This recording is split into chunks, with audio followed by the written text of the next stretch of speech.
তামাকের বিরুদ্ধে জোরদার সামাজিক আন্দোলন গড়ে তোলার আহ্বান জানিয়েছেন তথ্যমন্ত্রী।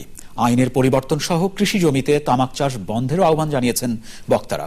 শাহরিয়া হোসেন রিয়ার রিপোর্টটি দেখুন। দেশে প্রতি বছর মৃত্যুর দিকে এগিয়ে যাচ্ছে ৩,৮২,০০০ তামাক সেবনকারী। ছায়ানট ভবনে বাংলাদেশ তামাক বিরোধী জোটের ১২ বছর পূর্তি অনুষ্ঠানে এ ভয়াবহ তথ্য তুলে ধরেন বক্তারা।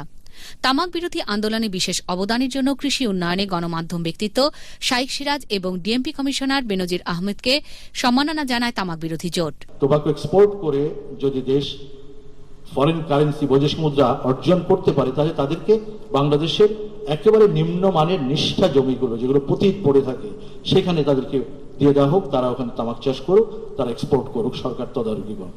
তো যে তাতে করে বাস শ্রমিক এবং এই ধরনের যারা এই ধরনের শ্রেণী আছে তাদের জন্য সচেতনতা বাড়ানোর উদ্যোগ গ্রহণ করে তামাক বিরোধী জোট এবং তাদেরকে আমরা সহায়তা করি। অনুষ্ঠানে তামাক উৎপাদন, বিক্রি এবং বিজ্ঞাপন বন্ধের আহ্বান জানিয়েছেন বক্তারা।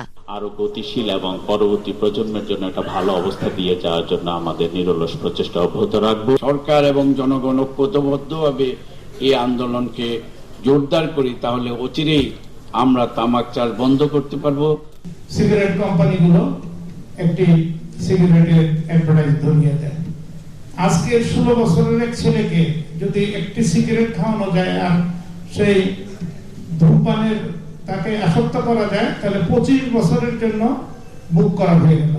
তামাক বিরোধী আন্দোলনে যার যার অবস্থান থেকে এগিয়ে আসার আহ্বান জানান তথ্যমন্ত্রী।